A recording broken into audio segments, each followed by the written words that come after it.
जय हिंद। नमस्कार दोस्तों। आज हम लोग क्लास 10th बिहार बोर्ड के लिए पढ़ने जा रहे हैं और 2026 का एग्ज़ाम 2026 का एग्ज़ाम जो विद्यार्थी देने जा रहे हैं उसके लिए तो काफ़ी महत्वपूर्ण होने वाला है। और ये महा रिवीजन को आप लोग अगर पूरा देख लेते हैं तो आप लोग का बल्ले बल्ले है और इसी से बहुत सारा प्रश्न आप लोगों को देखने को मिलेगा जो कि आप लोगों के लिए बहुत ही लाभदायक होंगे। तो चलिए शुरू करते हैं।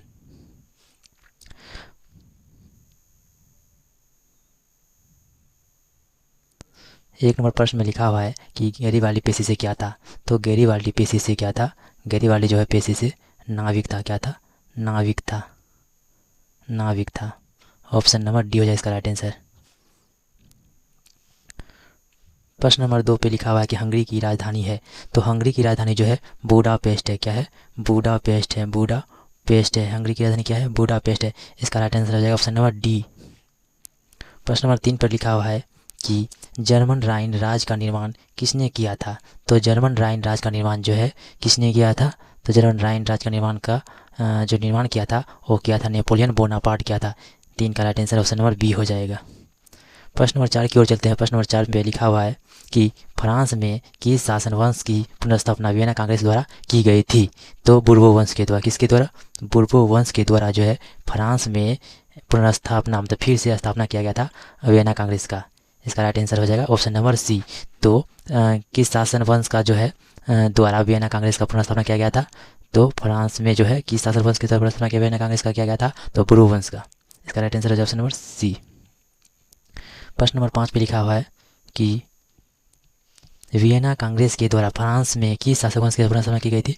ये क्वेश्चन दोबारा रिपीट हुआ है तो इसका राइट आंसर आप लोग बता दीजिए। इसका राइट आंसर क्या हो जाएगा? ऑप्शन नंबर सी हो जाएगा, बुर्बो वंश।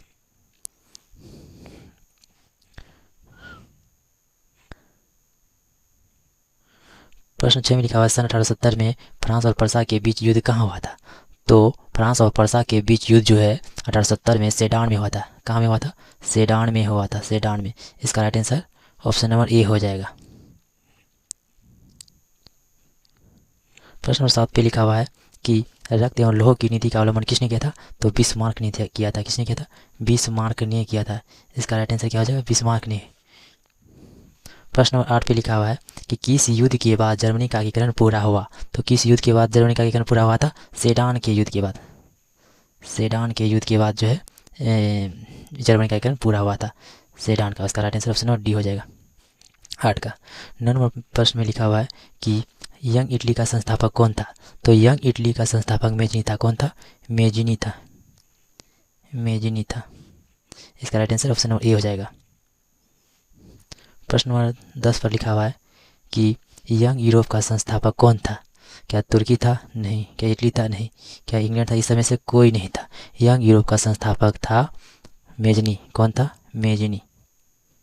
यंग इटली बोले, यंग यूरोप बोले, सबका राइट आंसर क्या हो जाएगा? देखिए,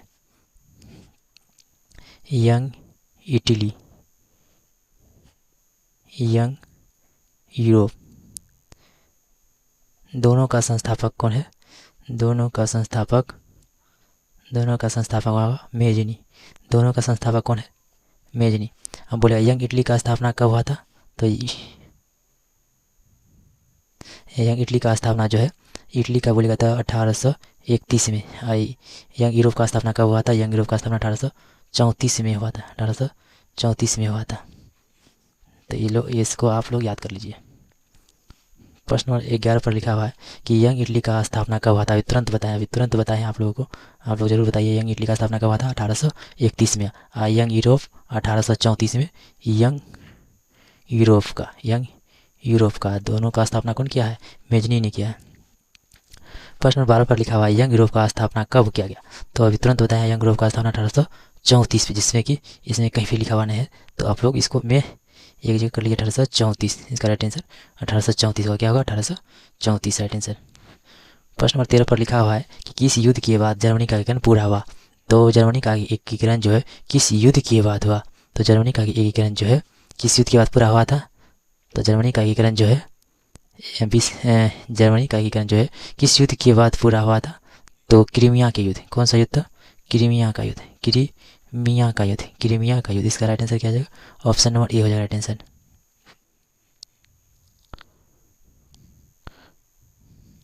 प्रश्न नंबर 14 पे लिखा है यूरोप का मरीज किसे कहा जाता है? तो यूरोप का मरीज जो है तुर्की को कहा जाता है। किसको कहा जाता है? तुर्की को कहा जाता है। इसका right answer option number A हो जाएगा। 15 प्रश्न में लिखा हुआ है कि काउंट काबूर को विक्टर एमेनुएल ने किस पद पर नियुक्त किया था? तो प्रधानमंत्री के पद पर। काउंट काबूर को जो है विक्टर एमेनुएल जो किस पद पर नियुक्त किया था? प्रधानमंत्री के पद पर। इसका right answer option number C हो जाएगा 15 का। प्रश्न नंबर 16 पर लिखा हुआ है कि वियना कांग्रेस कब हुआ था? वियना कांग्रेस जो है 1815 में हुआ था। कब हुआ था?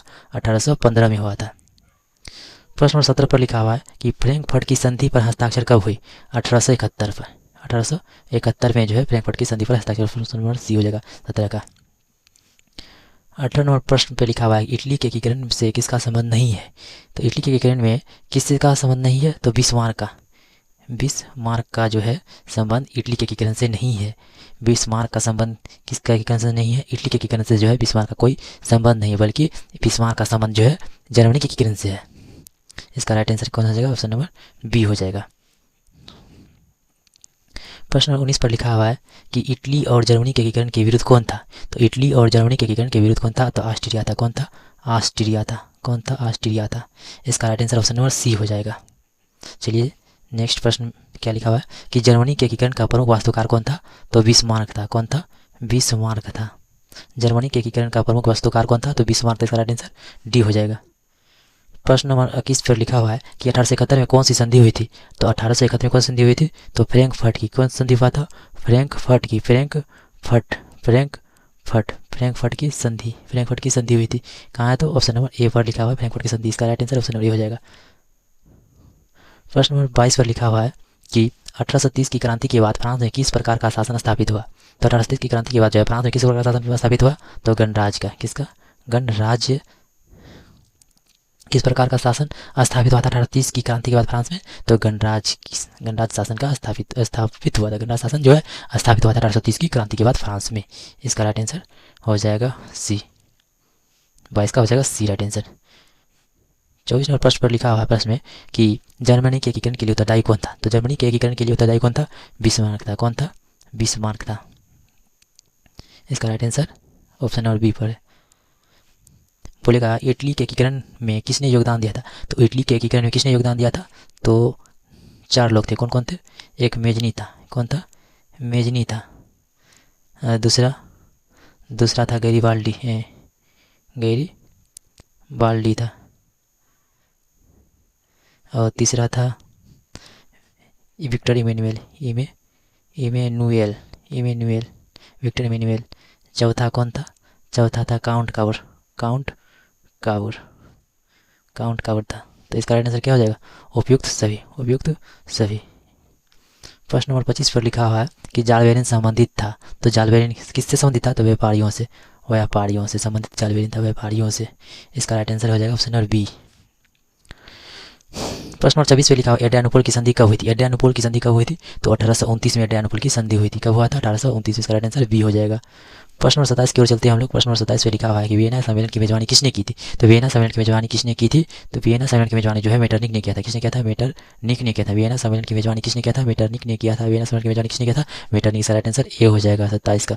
28 नंबर प्रश्न पे चलते हैं हम लोग। 28 नंबर प्रश्न में लिखा हुआ है कि किस सम्मेलन में जर्मनी की क्षतिपूर्ति राशि को कम कर दिया गया था? तो किस सम्मेलन में जो है जर्मनी के क्षतिपूर्ति राशि को कम कर दिया गया था? तो लॉसने सम्मेलन। कौन सा सम्मेलन था वो? लॉसने सम्मेलन के तहत जो जर्मनी की क्षतिपूर्ति राशि को कम कर दिया था। लॉसने सम्मेलन कहाँ है? ऑप्शन नंबर डी पर है लॉसने सम्मेलन। प्रश्न नंबर 29 में लिखा हुआ है कि अमेरिका में न्यू डील किसने लागू की? तो अमेरिका में जो है न्यू डील लागू किया था फ्रैंकलिन डी रूजवेल्ट। किसने किया था? फ्रैंकलिन डी रूजवेल्ट लागू किया था। Franklin D Roosevelt. इसका राइट आंसर बी हो जाएगा। प्रश्न नंबर 30 पे लिखा हुआ है कि हीगेल किस देश का दार्शनिक था? तो हीगेल जो है किस देश का दार्शनिक था? तो जर्मनी का दार्शनिक था। हीगेल किस देश का दार्शनिक था? जर्मनी का। प्रश्न नंबर 31 पे लिखा हुआ है कि वियना कांग्रेस का मुख्य उद्देश्य क्या था? वियना कांग्रेस का मुख्य उद्देश्य क्या था? तो राजतंत्र का पुनर्स्थापित करना। वियना कांग्रेस का मुख्य उद्देश्य क्या था? राजतंत्र का पुनर्स्थापित करना। इसका राइट आंसर क्या हो जाएगा? इसका राइट आंसर सी हो जाएगा। राजतंत्र को प्रस्तावित करना। तो वियना कांग्रेस का मुख्य उद्देश्य क्या था? राजतंत्र को प्रस्तावित करना। इसका राइट आंसर सी हो जाएगा। प्रश्न नंबर 32 पे लिखा हुआ है कि सिकंदर कहाँ का निवासी था? सिकंदर कहाँ का निवासी था? तो सिकंदर यूनान का निवासी था। कहाँ का निवासी था? सिकंदर यूनान का निवासी था। इसका राइट आंसर सी हो जाएगा। प्रश्न नंबर 33 पर लिखा हुआ है कि फ्रांसीसी क्रांति कब हुई थी? तो फ्रांसीसी क्रांति कब हुई थी? 1789 ईस्वी में जो है फ्रांसीसी क्रांति हुआ था। इसका राइट आंसर ये हो जाएगा 1789। फ्रांसीसी क्रांति कब हुआ था? 1789 में। ये लोग आप लोग ध्यान रखिए इसको। प्रश्न नंबर 34 पे लिखा राष्ट्रीय आंदोलन का केंद्र जेना विश्वविद्यालय कहाँ है? तो जेना विश्वविद्यालय जो है जर्मनी में। जेना विश्वविद्यालय कहाँ है? तो जर्मनी में है। प्रश्न 35 पे लिखा हुआ कीसूत का संबंध किस देश से? कीसूत का संबंध किस देश से? कीसूत का संबंध किस देश से है? तो हंगरी से। कहाँ से? किस देश से? हंगरी से। कीसूत का संबंध किस देश से? तो हंगरी से है। कीसूत का संबंध किस देश से? हंगरी से है। 36 का राइट आंसर सी हो जाएगा। प्रश्न नंबर 37 पे लिखा है कि मेजनी का संबंध किस संगठन से था? तो मेजनी का संबंध जो है कार्बोनरी संगठन से था। मेजनी का संबंध किस संगठन से था? तो कार्बोनरी संगठन से था। मेजनी का संबंध किस संगठन से था? कार्बोनरी संगठन से था। प्रश्न नंबर 38 पे लिखा है यूरोपियन सभ्यता का पालना किसे कहा जाता है? यूरोपियन सभ्यता का पालना किसे कहा जाता है? तो यूनान को कहा जाता है। किसको कहा जाता है? यूनान को कहा जाता है। इसका राइट आंसर ये हो जाएगा। तो यूरोपियन सभ्यता का पालना किसे कहा जाता है? यूनान को। 39 नंबर प्रश्न पे लिखा है प्रथम जेनेवा कन्वेंशन कब हुआ था? प्रथम जेनेवा कन्वेंशन कब हुआ था? 1864 में हुआ था। 1864 में हुआ था। तो प्रथम जेनेवा कन्वेंशन कब हुआ था? 1864। इसका राइट आंसर भी हो जाएगा। 40 नंबर प्रश्न लिखा है इटली का एकीकरण कब पूर्ण हो? तो इटली का एकीकरण कब पूर्ण हुआ? 1871 में। 1871 में जो है इटली का एकीकरण हुआ था। 40 का राइट आंसर बी हो जाएगा। 41 नंबर प्रश्न पे लिखा हुआ है कि लुई फिलिप किस देश का शासक था? लुई फिलिप किस देश का शासक था? तो लुई फिलिप जो फ्रांस का शासक था। कहाँ का शासक था? फ्रांस का शासक था लुई फिलिप। इसका राइट आंसर 41 का बी हो जाएगा। लुई फिलिप किस देश का शासक था? तो फ्रांस का था।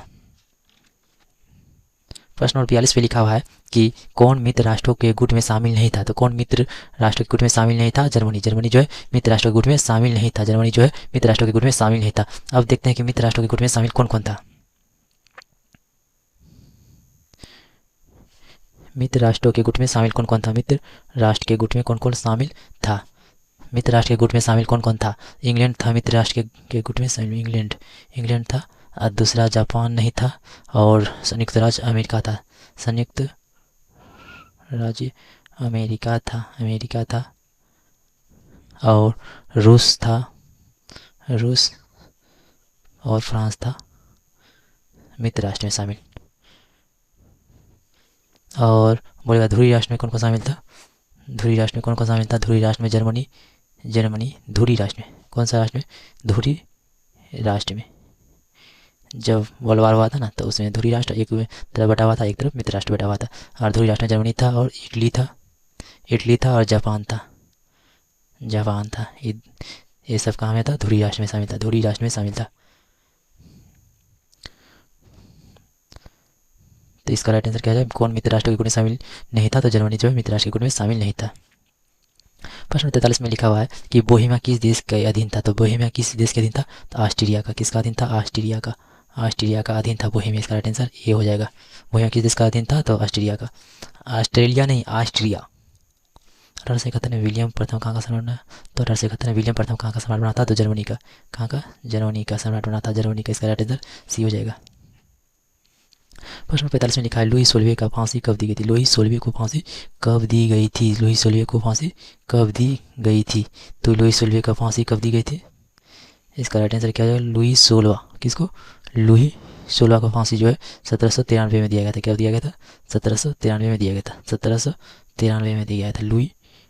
लुई सोलवा को फांसी दिया गया था 1793 में। प्रश्न नंबर 46 में लिखा है पोस्टडम की घोषणा के बाद किसने आत्मसमर्पण किया? पोस्टडम की घोषणा के बाद किसने आत्मसमर्पण किया? तो जापान। किसने किया आत्मसमर्पण किया? तो पोस्टडम की घोषणा के बाद तुरंत जापान जो आत्मसमर्पण कर दिया था।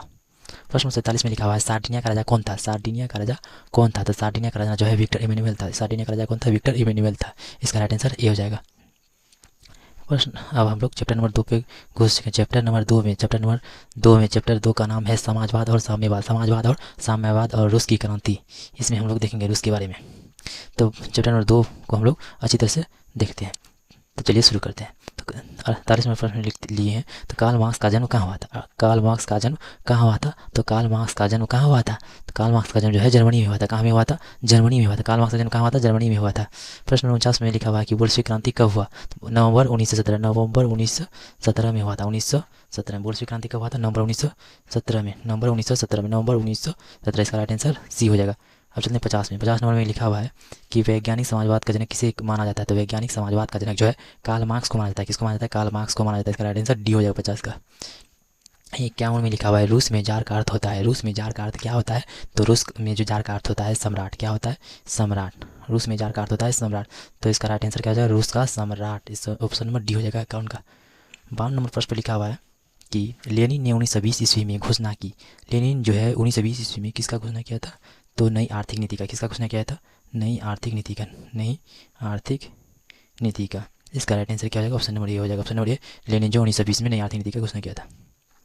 53 नंबर प्रश्न में लिखा हुआ है कि रूस में कृषक दास प्रथा का अंत कब हुआ? रूस में जो कृषक दास प्रथा का अंत कब हुआ था? 1861 में। कब हुआ था? 1861। इसका राइट आंसर ए हो जाएगा। प्रश्न नंबर 54 में लिखा हुआ है कि ब्रेस्ट लिटोवस की संधि किन देशों के बीच हुई थी? ब्रेस्ट लिटोवस की संधि किन देशों के बीच हुई थी? तो ब्रेस्ट लिटोवस की संधि जो है रूस और जर्मनी के बीच होता है। रूस और जर्मनी के बीच, रूस और जर्मनी के बीच जो है ब्रेस्ट लिटोवस की संधि होती है। रूस और जर्मनी के बीच, रूस और जर्मनी के बीच जो है ब्रेस्ट लिटोवस की संधि हुई थी, रूस और जर्मनी के बीच। प्रश्न 55 में लिखा हुआ किसे साम्यवाद के संस्थापक के रूप में माना जाता है? किसे साम्यवाद के संस्थापक के रूप में माना जाता है? तो कार्ल मार्क्स। किसको माना जाता है? Karl Marx. इसका राइट आंसर डी हो जाएगा। हम लोग 55 से 56 की ओर चलते हैं। 56 नंबर प्रश्न में लिखा हुआ कि साम्यवादी घोषणा पत्र के लेखक थे? साम्यवादी घोषणा पत्र के लेखक थे कौन? कार्ल मार्क्स और एंगल। कार्ल मार्क्स और एंगल। इसका राइट आंसर डी हो जाएगा। साम्यवादी घोषणा पत्र के लेखक कौन थे? तो कार्ल मार्क्स और एंगल्स थे। प्रश्न 57 में लिखा हुआ है कि साम्यवादी शासन का पहला प्रयोग कहाँ हुआ था? साम्यवादी शासन का पहला प्रयोग कहाँ हुआ था? रूस में। कहाँ हुआ था? रूस में। इसका राइट आंसर रूस हो जाएगा। प्रश्न 58 में लिखा है कि दास कैपिटल का प्रकाशन किस वर्ष हुआ था? तो दास कैपिटल का प्रकाशन किस वर्ष हुआ था? 1867 में। कब हुआ था? 1867 में। इसका right answer option number C हो जाएगा। तो दास कैपिटल का प्रकाशन कब हुआ था? 1867 में हुआ था। प्रश्न नंबर 59 पे लिखा हुआ है कि युद्ध और शांति जिसको कहते हैं इंग्लिश में war and peace. War and peace. War and peace. तो युद्ध और शांति पुस्तक जो है किसने लिखी है? तो आज इसको वार एंड पीस बोलते। तो कभी कभी प्रश्न में डायरेक्ट लिखा हुआ था अंग्रेजी में कि वार एंड पीस पुस्तक किसने लिखी, और कभी कभी हिंदी में लिखा आता है कि युद्ध और शांति पुस्तक किसने लिखी। तो आप लोग समझ लीजिएगा अंग्रेजी। तो इसमें लिखा हुआ युद्ध और शांति पुस्तक किसने लिखी? तो टॉलस्टॉय लिखा हुआ। किसने लिखा था? टॉलस्टॉय ने लिखा था। इसका राइट आंसर भी हो जाएगा।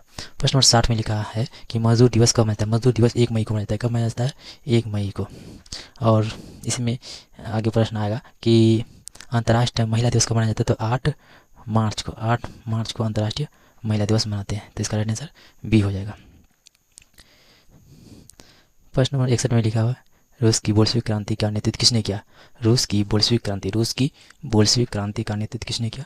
तो रूस की जो है बोल्शेविक क्रांति का नेतृत्व जो है किसने किया था? तो लेनिन ने किया था। किसने किया था? लेनिन ने किया था। इसका राइट आंसर सी हो जाएगा। प्रश्न नंबर 62 पे लिखा हुआ है कि समाजवादियों की बाइबिल किसे कहा जाता है? समाजवादियों का बाइबिल जो है दास कैपिटल को कहा जाता है। इसका राइट आंसर बी हो जाएगा। प्रश्न नंबर 33 में लिखा है 95 थीसिस किसने लिखी थी? तो 95 थीसिस किसने लिखी थी? Martin Luther. किसने लिखा था? मार्टिन लूथर ने लिखा था। 95 थीसिस किसने लिखी थी? मार्टिन लूथर ने लिखा था। प्रश्न 64 में लिखा है कि विश्व का पहला समाजवादी देश था? तो रूस था। कौन था? रूस। इसका राइट आंसर रूस हो जाएगा। 65 में लिखा हुआ है कि रॉबर्ट ओवन कहाँ का निवासी था? रॉबर्ट ओवन कहाँ का निवासी था? तो रॉबर्ट ओवन जो है कहाँ का निवासी था? वेल्स का था। कहाँ का था? वेल्स का था। इसका राइट आंसर सी हो जाएगा। प्रश्न नंबर 67 में लिखा कि बोल्शेविक दल का कार्यक्रम अप्रैल थीसिस किसने लिखी है? तो बोल्शेविक दल का कार्यक्रम अप्रैल थीसिस किसने लिखी है? लेनिन लिखा। किसने लिखा है? लेनिन लिखा है। बोल्शेविक दल का कार्यक्रम किसने लिखा है? लेनिन ने लिखा है। बोलेगा 68 नंबर प्रश्न में कि रूस और अल्पमत वाला दल क्या कहलाया? रूस में जो है अल्पमत वाला दल क्या कहलाया? तो मेंशेविक कहलाया। क्या कहलाया? मेंशेविक। और बोलेगा दीर्घतम मत वाला दल, ये बोल देगा दीर्घतम मत वाला दल, उसको कहेंगे बोल्शेविक। उसको क्या कहेंगे? दीर्घतम मत वाला को बोल्शेविक।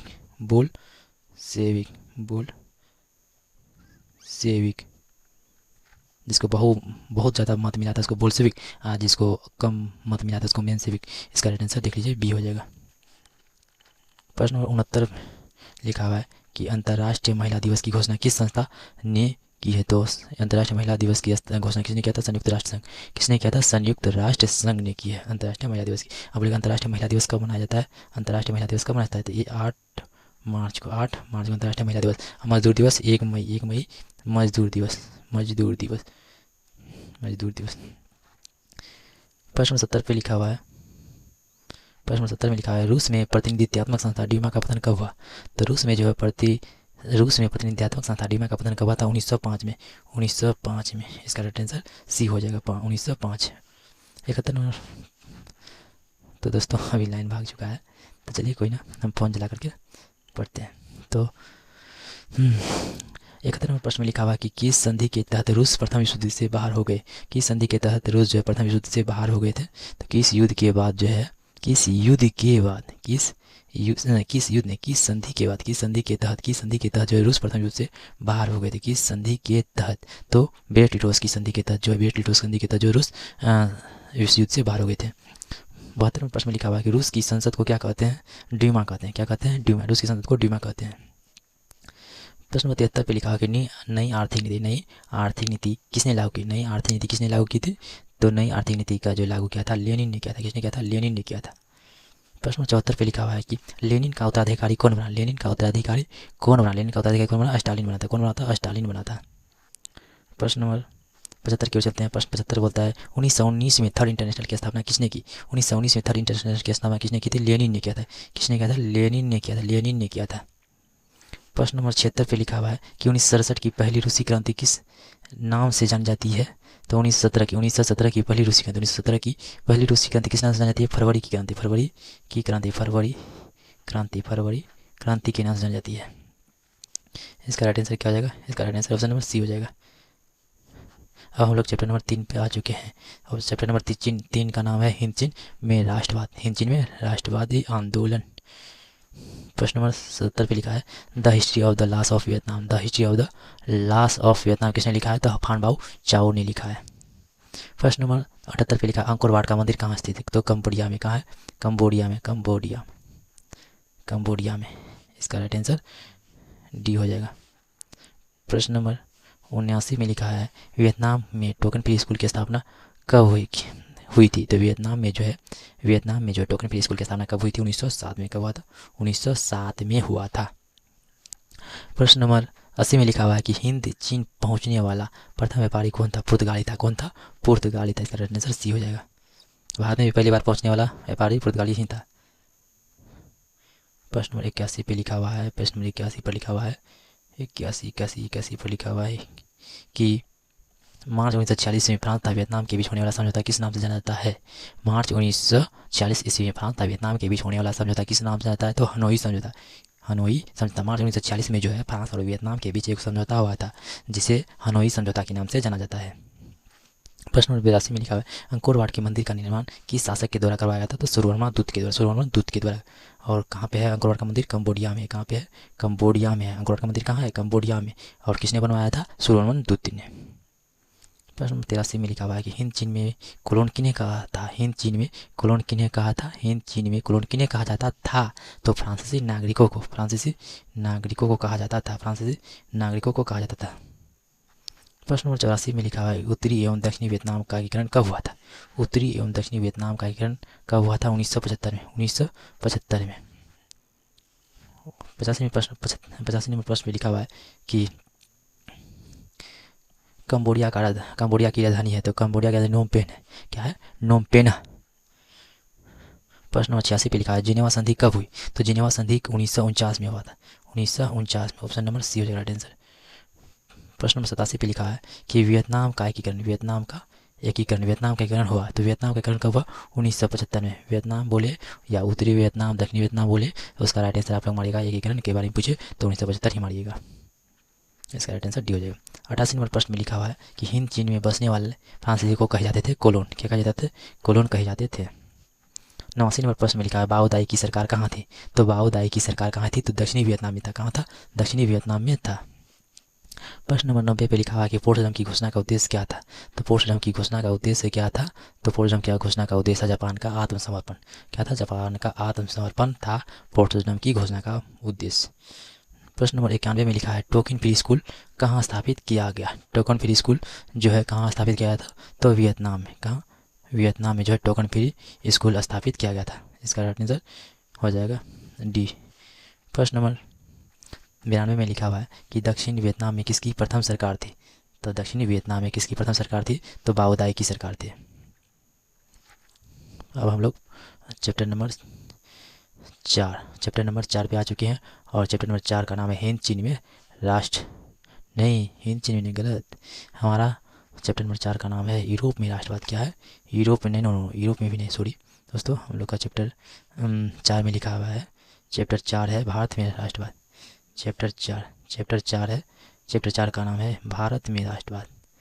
भारत में राष्ट्रवाद, भारत में राष्ट्रवाद है चैप्टर 4 का नाम। तो चलिए, यहाँ मिस प्रिंट है, यहाँ को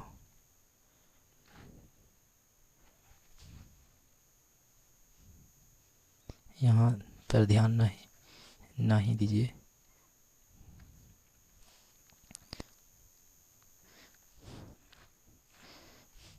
चलिए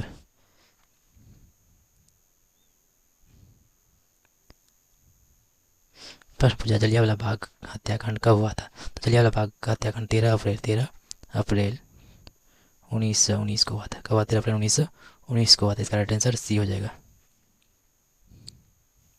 प्रश्न नंबर 94 में लिखा हुआ कि राष्ट्रीय स्वयंसेवक संघ की स्थापना कब हुई।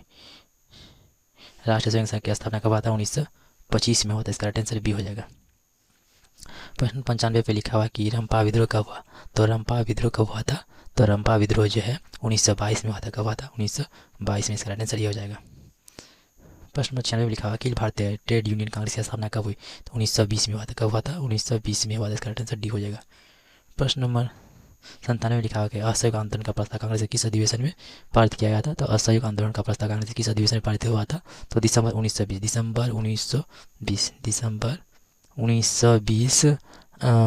1920 नागपुर अधिवेशन। दिसंबर 1920 नागपुर अधिवेशन। इसका राइट आंसर क्या हो जाएगा? इसका राइट आंसर डी हो जाएगा। तो प्रश्न नंबर 97 पूछा गया था कि असहयोग आंदोलन का प्रस्ताव कांग्रेस के किस अधिवेशन में पारित हुआ। तो दिसंबर 1920 नागपुर अधिवेशन में पारित हुआ था। प्रश्न 98 में लिखा हुआ है कि पूर्ण स्वराज की मांग का प्रस्ताव कांग्रेस के किस अधिवेशन में पारित हुआ। पूर्ण स्वराज की मांग का प्रस्ताव कांग्रेस के किस अधिवेशन में पारित हुआ था? 1929 के लाहौर अधिवेशन। 1929 के लाहौर अधिवेशन। इसका राइट आंसर ए हो जाएगा। प्रश्न 99 पर लिखा हुआ है कि वल्लभ भाई पटेल को सरदार की उपाधि किस आंदोलन के दौरान दी गई थी। तो बारदोली में जो है एक आंदोलन था किसान का, जिसमें कि सरदार वल्लभ भाई पटेल को सरदार की उपाधि दिया गया था। प्रश्न नंबर 100 पे लिखा हुआ है कि किस वर्ष साइमन कमीशन भारत आया था। साइमन कमीशन किस वर्ष जो है भारत आया था? 1928 में। 1928 में। इसका राइट आंसर क्या हो जाएगा? इसका right answer option number D हो जाएगा।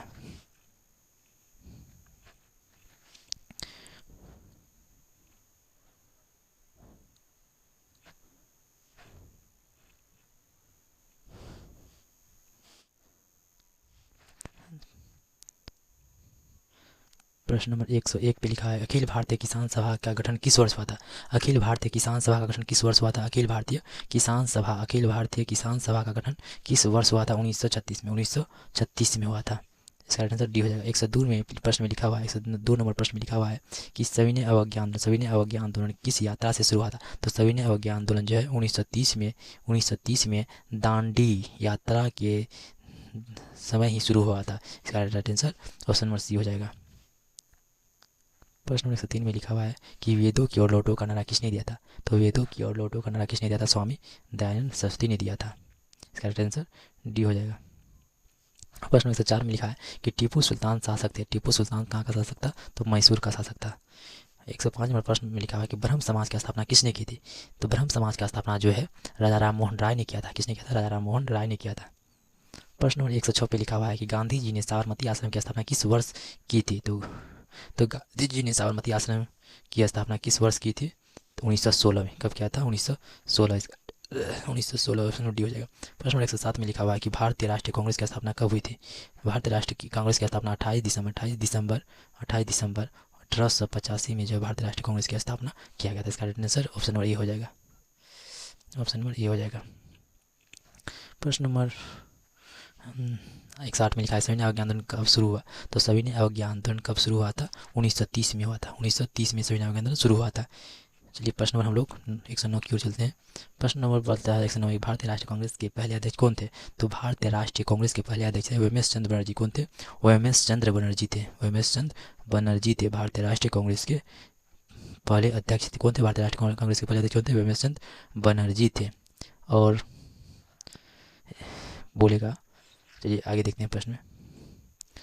नेक्स्ट प्रश्न में लिखा हुआ है कि सिपाही विद्रोह कब हुआ था? सिपाही विद्रोह 1857 में हुआ था।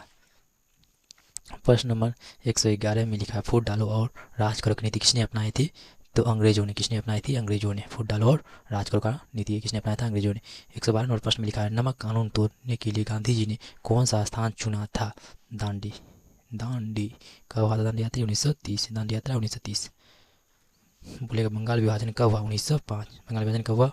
1905 में। बंगाल विभाजन कब हुआ? 1905 में। बोलेगा किस घटना के विरोध में गांधी जी ने अपनी केसरिया हिंद की उपाधि त्याग दी थी? तो जलियांवाला बाग हत्याकांड के जलियांवाला बाग हत्याकांड के घटना, जलियांवाला बाग वाला हत्याकांड का जो घटना हुआ था उसी समय गांधी जी जो है अपना केसरिया हिंद की उपाधि त्याग दी थी।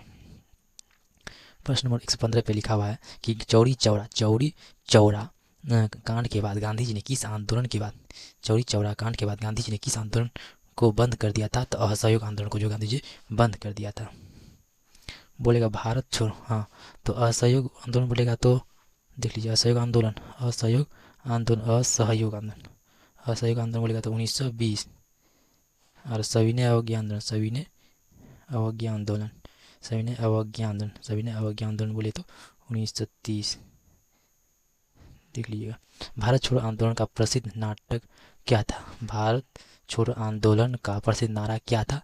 तो करो या मरो, करो या मरो, करो या मरो। भारत छोड़ो आंदोलन का प्रसिद्ध नारा क्या था? नारा क्या था? करो या मरो। प्रश्न नंबर आगे की ओर चलते हैं। 117 में लिखा हुआ गांधी जी ने भारत में सत्याग्रह का पहला प्रयोग कहाँ दिया था? तो गांधी जी ने भारत में सत्याग्रह का पहला प्रयोग कहाँ किया था? तो गांधी जी जो है सत्याग्रह का पहला प्रयोग किया था, सबसे पहला प्रयोग चंपारण में। कहाँ किया था? चंपारण में। बोला जलियांवाला बाग हत्याकांड के उपरांत किसका गठन किया गया था? जलियांवाला बाग हत्याकांड के उपरांत किसका गठन किया गया था? तो जलियांवाला बाग हत्याकांड के उपरांत किसका गठन किया गया था? हंटर समिति का। किसका? हंटर समिति। प्रश्न 119 में लिखा हुआ है कि तीन कठिया प्रणाली लागू हुआ था। तीन कठिया प्रणाली जो है किसानों पर लागू हुआ था। किस पर लागू हुआ था? किसानों पर लागू हुआ था। बोले प्रश्न नंबर 120 में लिखा हुआ है कि दिसंबर 1929 में किस नदी के तट पर नेहरू जी ने तिरंगा फहराया था? तो रावी नदी के तट पर। प्रश्न नंबर 121 में लिखा क्रांतिकारी नेता सूर्य सेन का नाम क्या था? मास्टरदा था, बंगाली। प्रश्न 122 में लिखा हुआ है किस कानून के विरोध पर महात्मा गांधी चंपारण आए थे? तो किस कानून के विरोध पर जो महात्मा गांधी किस कानून के विरोध में जलियांवाला बाग के सभा का आयोजन हुआ था? तो रॉलेट एक्ट के तहत। किन के अनुरोध पर? तो इसका राइट आंसर क्या जाएगा? रॉलेट एक्ट के किस कानून के विरोध पर महात्मा गांधी चंपारण आए थे? रॉलेट एक्ट के विरोध पर। प्रश्न नंबर 127 लिखा किनके अनुरोध पर महात्मा गांधी चंपारण आए थे? तो राजकुमार शुक्ल के अनुरोध पर महात्मा गांधी जी चंपारण आए थे। नेक्स्ट प्रश्न देखते हैं। लिखा हुआ दक्षिण अफ्रीका के प्रथम अश्वेत क्रांति कौन थे? दक्षिण अफ्रीका के प्रथम अश्वेत राष्ट्रपति कौन थे? तो नेल्सन मंडेला थे। कौन थे? नेल्सन मंडेला थे। 125 में प्रश्न लिखा है भारतीय कम्युनिस्ट पार्टी की स्थापना कब हुई? भारतीय कम्युनिस्ट पार्टी की स्थापना 1925 में हुआ था। 1925 में। 126 में प्रश्न लिखा है बिहार बंगाल से पृथक कब हुआ? बिहार जो है बंगाल से 1912 में अलग हुआ था। 1912 में। नेक्स्ट प्रश्न देखते हैं मुफला विद्रोह कब हुआ? मुफला विद्रोह कहाँ हुआ था? तो मुफला विद्रोह केरल में हुआ था। कहाँ हुआ था? केरल में हुआ था।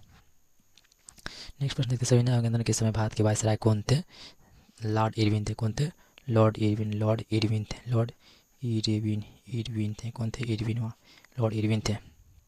प्रश्न नेक्स्ट की ओर चलते हैं। चौरी चौरा कांड कब हुआ था? 1922 में हुआ था। 130 नंबर प्रश्न में लिखा हुआ है कि किन्हें सीमांत गांधी के नाम से खान अब्दुल गफ्फार खान को जो है सीमांत गांधी के नाम से भी जानते हैं। दिल्ली समझौता कब हुआ था? 1930 में। कब हुआ था? 1930 में। दिल्ली समझौता हुआ था गांधी और इरविन के बीच हुआ था। कब हुआ था? 1930 में। किसके बीच हुआ था पूछा है प्रश्न में? तो गांधी और इरविन के बीच, गांधी और इरविन कहाँ है, गांधी इरविन, गांधी इरविन, गांधी जी और इरविन, हाँ गांधी और इरविन, ऑप्शन नंबर बी हो जाएगा। प्रश्न नंबर 132 पे लिखा हुआ है कि गांधी जी ने किस गोलमेज सम्मेलन में भाग लिया था। गांधी जी जो है प्रथम गोलमेज सम्मेलन में भाग लिया था। कौन सा गोलमेज सम्मेलन में?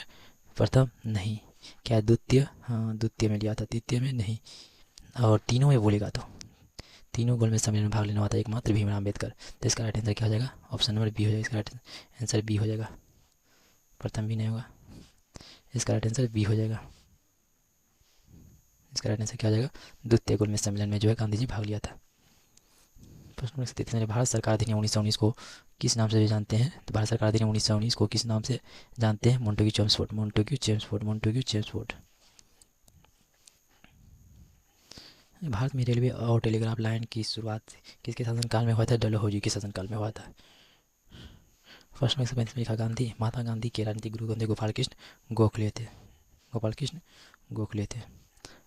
लाल कुर्ती नामक संगठन किसने किया? लाल कुर्ती नामक संगठन का गठन किसने किया था? तो लाल खान अब्दुल गफ्फार खान, खान अब्दुल गफ्फार खान किया था। लाल कुर्ती नामक संगठन का क्या गठन किया था? Khan Abdul Ghaffar Khan. Indian statutory commission के अध्यक्ष कौन थे?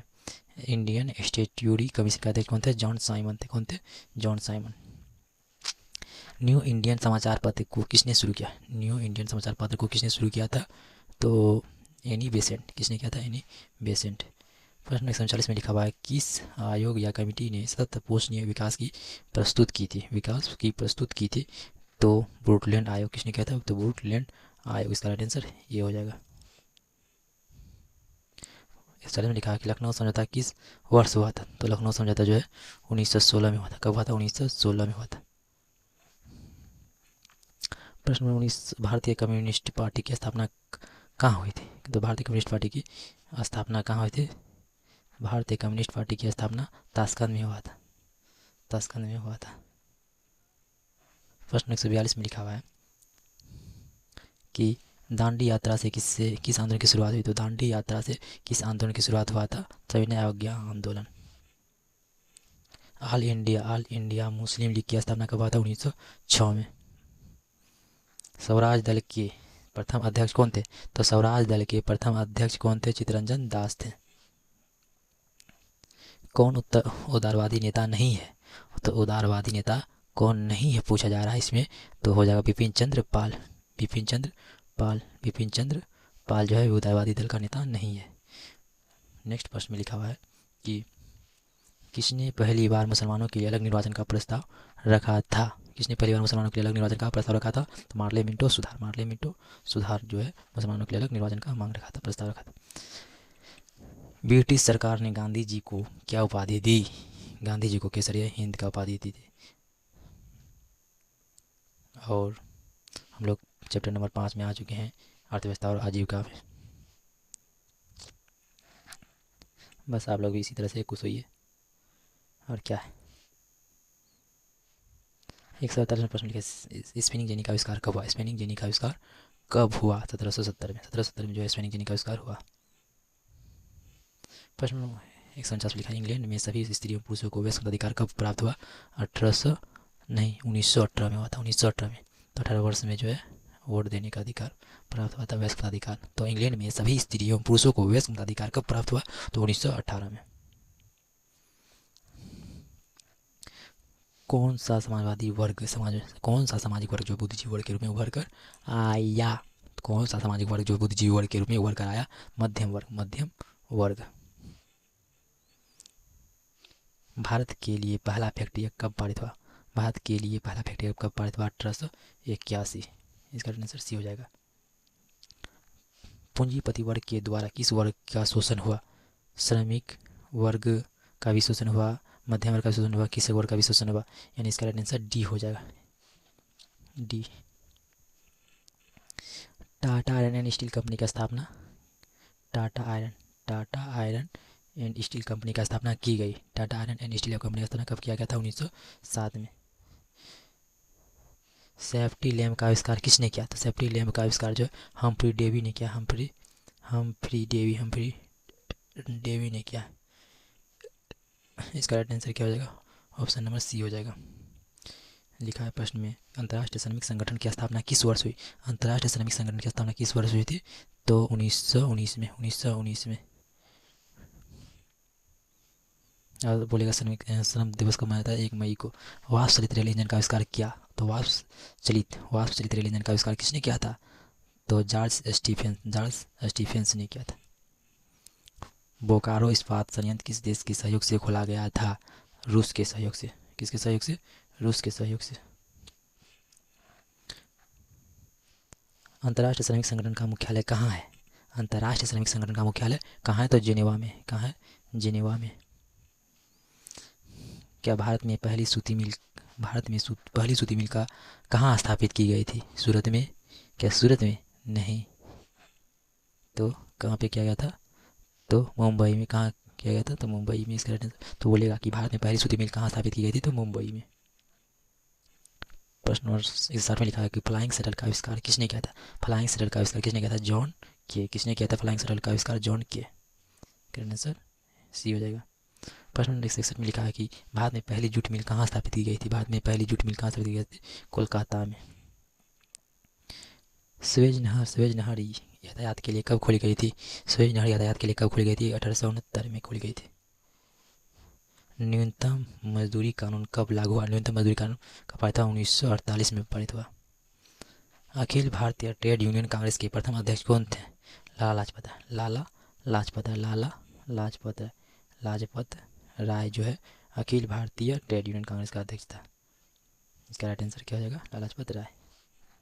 प्रश्न नंबर 165 में लिखा हुआ है भारत में पहली कपड़ा मिल कहाँ स्थापित की गई थी? तो भारत में जो है पहली कपड़ा मिल जो है कहाँ स्थापित किया गया था? तो उत्तर प्रदेश। कहाँ? उत्तर प्रदेश में। नहीं, भारत में पहली कपड़ा मिल कहाँ स्थापित किया गया था? तो इसका राइट आंसर उत्तर प्रदेश नहीं, इसका राइट आंसर महाराष्ट्र हो जाएगा।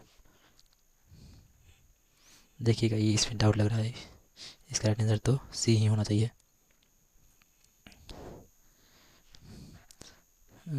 चैप्टर नंबर 6 पे आ गए हैं, शहरीकरण एवं शहरी जीवन। इसमें लिखा है कि जनसंख्या घनत्व सबसे अधिक कहाँ होता है? तो महानगर में। कहाँ होता है?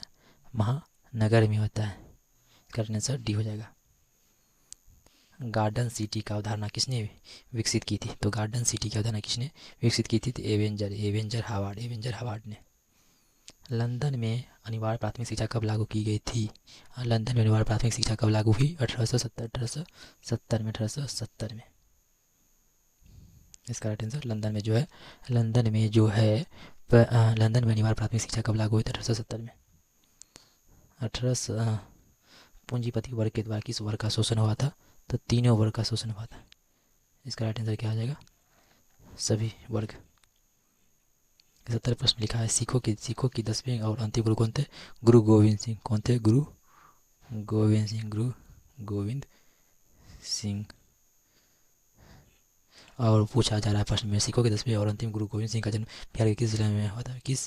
बिहार के किस नगर में हुआ था? बिहार के किस नगर में हुआ था? तो पटना में। कौन है? गुरु गोविंद सिंह। सिखों के अंतिम और 10वें गुरु कौन थे? और गुरु गोविंद सिंह। और इसका जन्म कहाँ हुआ था? तो पटना की महानगर जो है पटना, उसमें। बोले प्रश्न में पटना में गोल घर किस उद्देश्य से बनाया गया था? तो अनाज रखने के लिए। अब पटना में गोलघर का स्थापना कब हुआ था? 1786 में गोलघर का स्थापना हुआ था पटना में। किसके लिए बनाया गया था? अनाज रखने के लिए। प्रश्न से बता रहे पटना का प्राचीन नाम क्या था? पाटलिपुत्र। क्या था? पाटलिपुत्र। ऑप्शन नंबर बी हो जाएगा। प्रश्न पूछा जा रहा है कि सामंती व्यवस्था से हटकर किस प्रकार की सारी व्यवस्था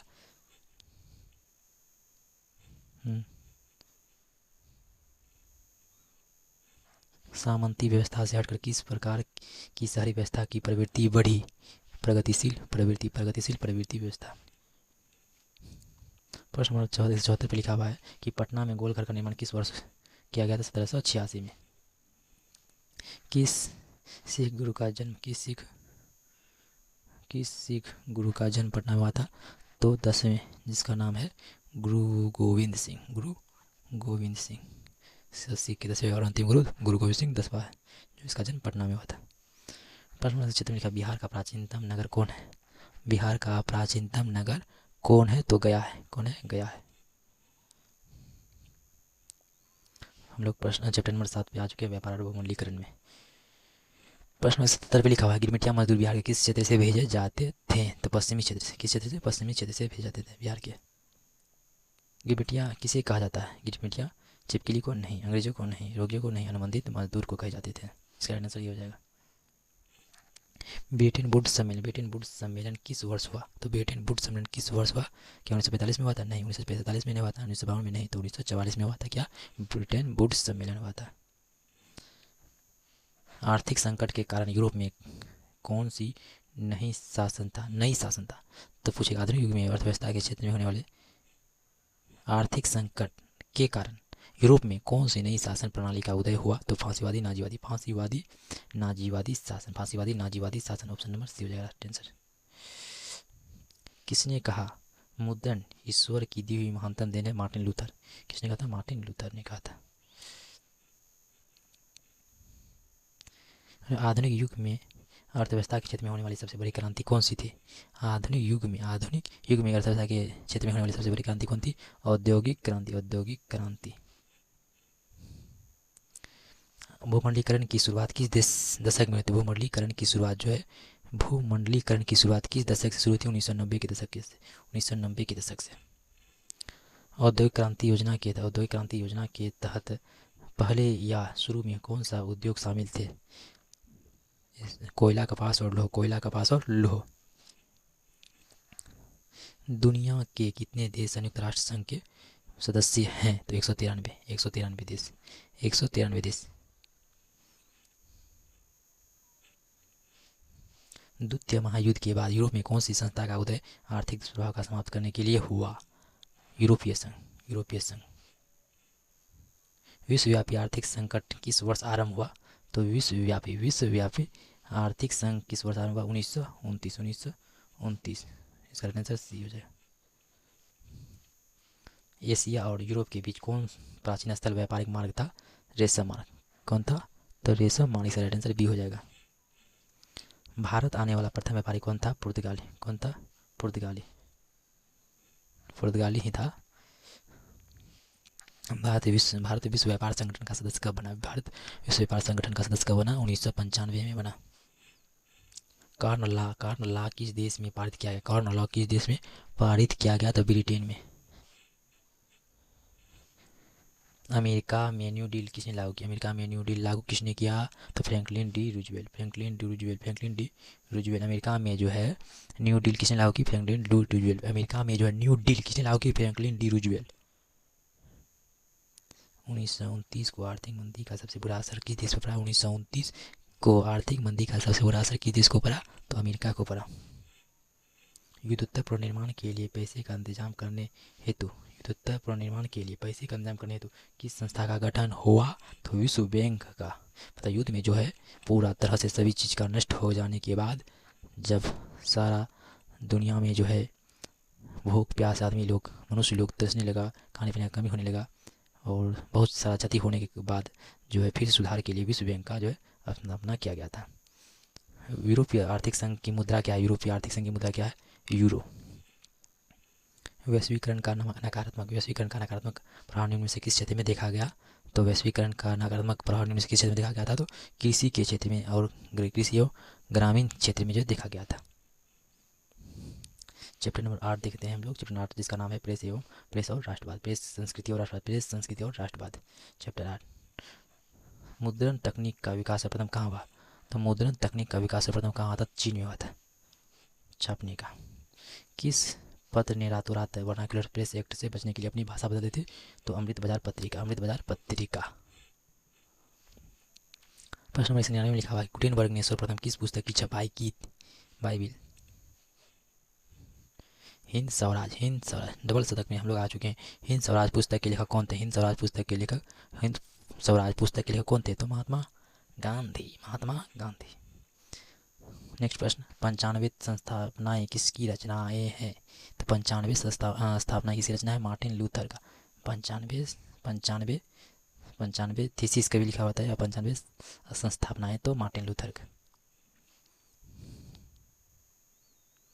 मार्टिन लूथर इसका राइट आंसर ये हो जाएगा। प्रश्न नेक्स्ट प्रश्न, गुटेनबर्ग का जन्म हुआ तो गुटेनबर्ग का जन्म हुआ गुटेनबर्ग का जन्म हुआ तो गुटेनबर्ग का जन्म कब हुआ, ये कहाँ हुआ, गुटेनबर्ग जन्म हुआ तो इसके हिसाब से ऑप्शन के साथ मान सकते हैं, तो जर्मनी में हुआ था। कहाँ हुआ था, जर्मनी में हुआ था। गुटेनबर्ग का जन्म हुआ जर्मनी में। हिंदुस्तान रेडियो प्रकाशन किसने आरंभ किया, हिंदुस्तान रेडियो का प्रकाशन किसने आरंभ किया, सच्चिदानंद सिन्हा, सच्चिदानंद सिन्हा। कागज का आविष्कार किस देश में हुआ था, तो कागज का आविष्कार जो है चीन में हुआ था। कहाँ हुआ था, चीन में। रूसो कहाँ का दार्शनिक था, तो रूसो जो है कहाँ का दार्शनिक था, तो फ्रांस का। कहाँ का था, फ्रांस का। महात्मा गांधी ने किस पत्र का संपादन किया, महात्मा गांधी ने किस पत्र का संपादन किया, यंग इंडिया। किसने कहा मोदन ईश्वर की द्विमानतन देन है, तो मार्टिन लूथर। मार्टिन लूथर कौन थे, तो मार्टिन लूथर कौन थे, प्रश्न पूछा जा रहा है। तो मार्टिन लूथर एक धर्म सुधारक था। कौन था, धर्म सुधारक था, धर्म सुधारक था, धर्म सुधारक था। मार्टिन लूथर कौन था, धर्म सुधारक था। भारतीय समाचार पत्रों के मुक्तिदाता के रूप में भारत में कौन गवर्नर जनरल को जाना जाता है, तो चार्ल्स मेटकॉफ को। चार्ल्स मेटकॉफ को जो है भारत में समाचार पत्रों के मुक्तिदाता के रूप में जाना जाता है। विश्व में सर्वप्रथम मुद्रण की शुरुआत कहाँ हुई, चीन में। कहाँ हुई, चीन में। मीरात उल अखबार के संस्थापक कौन थे, मीरात उल अखबार के संस्थापक कौन थे, तो राजा राम मोहन राय। कौन थे, राजा राम मोहन राय थे। अमृत बाजार पत्रिका के संपादक कौन थे, अमृत बाजार पत्रिका के संपादक कौन थे, मोतीलाल नेहरू घोष या मोतीलाल घोष। अमृत बाजार पत्रिका के संपादक कौन थे, मोतीलाल घोष। मराठा समाचार पत्र किस भाषा से संबंधित है, मराठा भाषा समाचार पत्र जो किस भाषा से संबंधित है, तो अंग्रेजी। कौन किससे संबंधित है, अंग्रेजी। मराठा समाचार पत्र किस भाषा से संबंधित, भाषा से संबंधित। मराठा समाचार पत्र का नाम है लेकिन बोला कौन भाषा से संबंधित, तो अंग्रेजी। विश्व की प्रथम पेपर मिल की स्थापना हुई जर्मनी में, जर्मनी में। बंगाल गजट का प्रकाशन किसने किया, तो बंगाल गजट का प्रकाशन जे हिक्की ने किया था, जे हिक्की।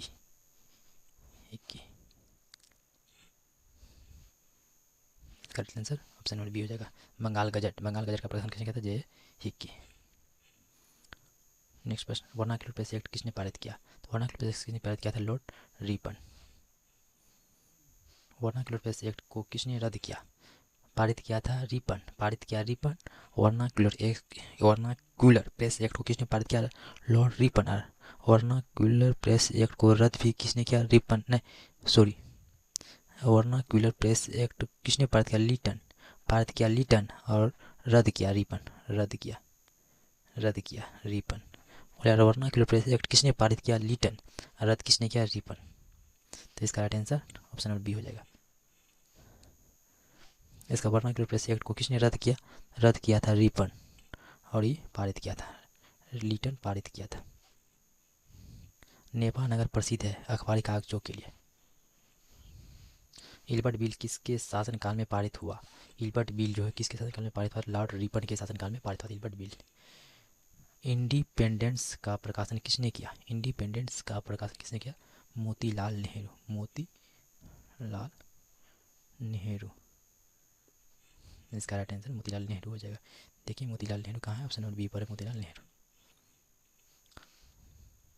प्रश्न पूछा जा रहा है, संवाद कौमुदी का प्रकाशन किस भाषा में हुआ, संवाद कौमुदी बोलेगा तो बंगाली भाषा में, किस भाषा में, तो बंगाली। इसका राइट आंसर ये हो जाएगा।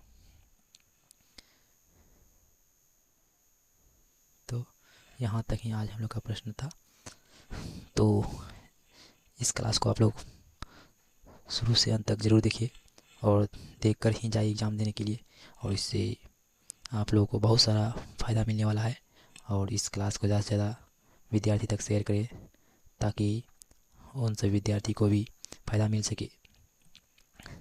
अच्छा लगा तो लाइक कीजिए, और सब्सक्राइब नहीं किए तो सब्सक्राइब कर लीजिए, आप सबके लिए ही अच्छा होगा अगर इसी तरह से वीडियो बनाते रहेंगे और आप लोगों के लिए लाते रहेंगे। जय हिंद, जय भारत।